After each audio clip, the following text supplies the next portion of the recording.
doing? Thanks. Frank, how are you? Hi, Ian. Very good, thanks.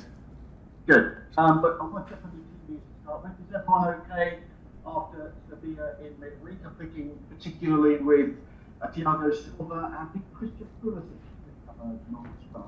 Yeah, both are fine. We've got a pretty clean bill of health on that side, other than Kepa, who has a shoulder issue, so won't travel to Manchester. The only other player out is Billy Gilmore, which is obviously long-term, but he'll be back soon. So is that a check on standby, or can he stand down this weekend? Peter Cech's not coming on. Not in that capacity of what you're getting at. Look, are you amazed at the coverage his inclusion in the Premier League squad generated? I suppose if you're Peter Cech and you've been one of the best goalkeepers, the Premier League, in my opinion, the best, but in the Premier League history in the modern era, I'm guessing it's always a big story, anything around him. After the defensive frailties last weekend against Southampton, what has that goalless draw against Sevilla done in terms of restoring confidence at the back, and at least a way of being defensively solid, yet still attackingly creative? Yeah, I think, listen, a clean sheet always gives confidence, and that's great, but it's a very simplistic way of looking at games is to say, that game because you conceded, these things were all wrong, and that game because it was a clean sheet, these things were all right. You know, my job is constantly to analyse what was good and what was bad. Some parts of our game in Seville off the ball were not as good as I wanted them to be. Our defending the box and our resilience certainly was, and that really, really pleased me. Those finer details of how we want to be off the ball, which is something I think we were really good at last year, in terms of when we were set, how hard we worked to win it back, the pressure we put on teams. That wasn't where we were conceding goals. We conceded goals in other ways, which we were very aware of. So that's always going to be constantly what we're trying to work on. But the simple answer is, I'm happy with a clean sheet and we keep going. You go to Old Trafford, Chelsea 8 points from 5 matches so far in the top half of the table. United 6 points from 4 matches, they're in the bottom half. They've lost both of their home league matches this season and conceded 9 goals in the process, 6 of them against Spurs. Since then, they've scored 4 against Newcastle, they've won at PSG. In some ways, are they perhaps even more unpredictable than Chelsea just at the moment? I think the league's unpredictable. You could analyse Manchester there. We could talk about certain games where big teams have conceded a lot of goals, or there's been big turnarounds in games. We've been part of one of those, so have others. So I'm not really interested in that, and I think Manchester United are a very good team. We played them enough last year to know that, and I'm not concerned in what might have happened in games before. I take them at face value. One more, please, Ian. Look, we hear Manchester United are one of those clubs involved in talks about a possible European Premier League. Liverpool as well. Chelsea reportedly approached. Can I get your thoughts on that? And do you perhaps sense, given that this is coming off the back of last week's project Big Picture, is there a sense that clubs want something different? And I don't know, and I don't want to comment on something that I've read a headline of. It's so far away from me. I don't know the detail. Thinking about Manchester United, and that's not me dodging the question. I literally don't want to start giving us any form of detailed answer on something that I don't understand. Concentrated on the Premier League, concentrated on Manchester United tomorrow. Simple as that. Moose, please. Thank you. Talk sport. Hi Frank, how are you? Hi Moose, very good, thank you. Can I ask you, do you think your team is now beginning to come together? You've had them for 2 months. I know Ziyech's only just come into the team, but do you think there's a bit that between defence and attack that they're maybe starting to just come together a bit more? Are you seeing signs of that? I'm seeing some signs of that, but I also know that we've brought 6 players in really that are looking to come and compete in our first 11. A lot of them had injuries coming in. Some of them are younger as well. So, I'm seeing signs, and I'm seeing signs of things I want us to improve in every game. So I'm not jumping ahead of myself. I knew this would be something which would take some time. We missed a pre-season, so our time now is real life games, which is not always great. That's why I expect us to get better, and we need to keep working on those points, because it's not a perfect situation to have new players and you don't have training time with them, but we'll keep working. Liverpool have got key injuries, Frank. So City have made an uncertain start. United, as you played this weekend, have been poor so far at home.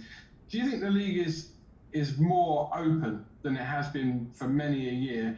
And with the coronavirus around and players testing positive and maybe managers not knowing who they're going to be able to have in their squad from week to week to plan, do you think that this season there's more of a chance for Chelsea, there's more of a chance for other clubs to challenge what were the established top two in the last couple of years?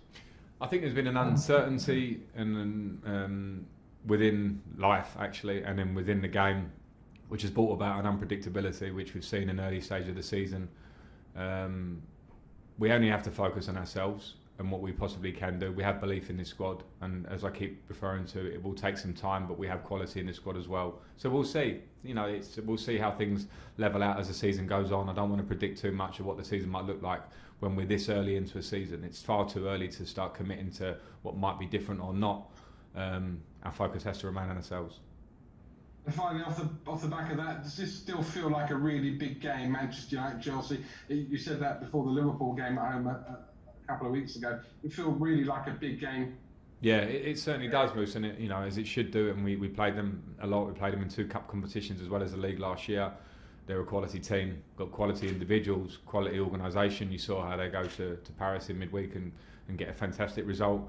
And as you sort of touched on, and as we all know at the minute, everything is very close in the league. Everybody is in and around themselves. Teams around us that would expect to be up there. We're in that level at the moment, so it's an opportunity to get some very hard-earned points, but going to be a really tough match.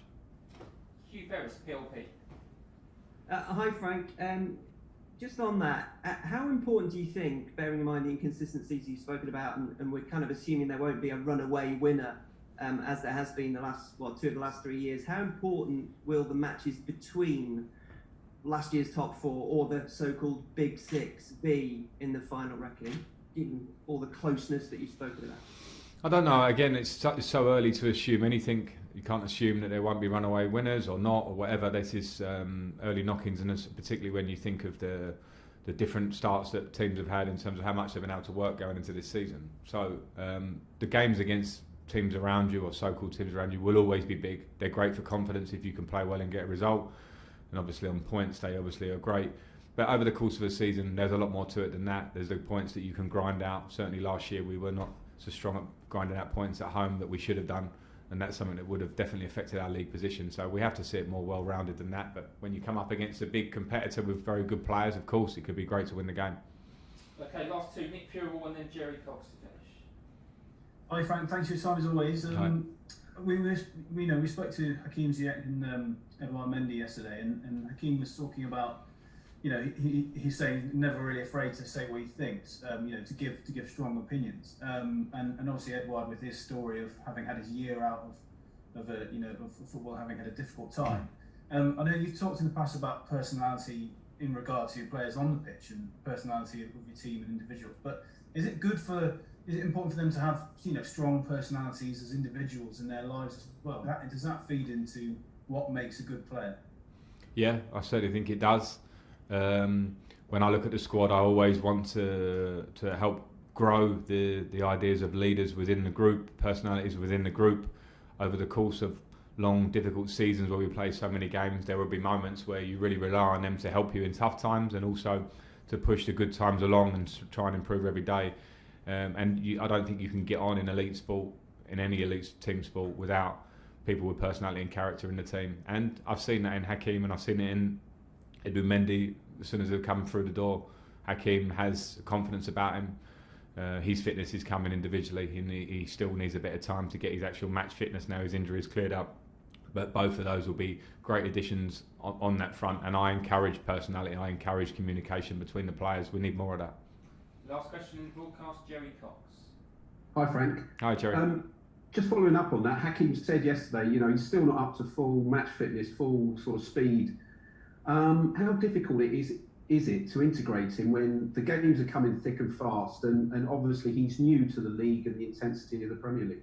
Yeah, Jerry, it's very difficult because we have a bubble here at Cobham. We cannot play against the under-23s or bring over a lot of kids to replicate 11v11 games on big-sized pitches, which is where generally you'd want someone to be working when they've not played for 5 or 6 months off the back of an injury.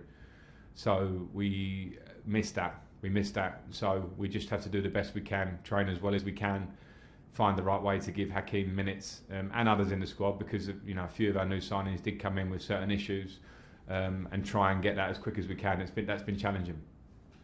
Okay, that's the end of the broadcast.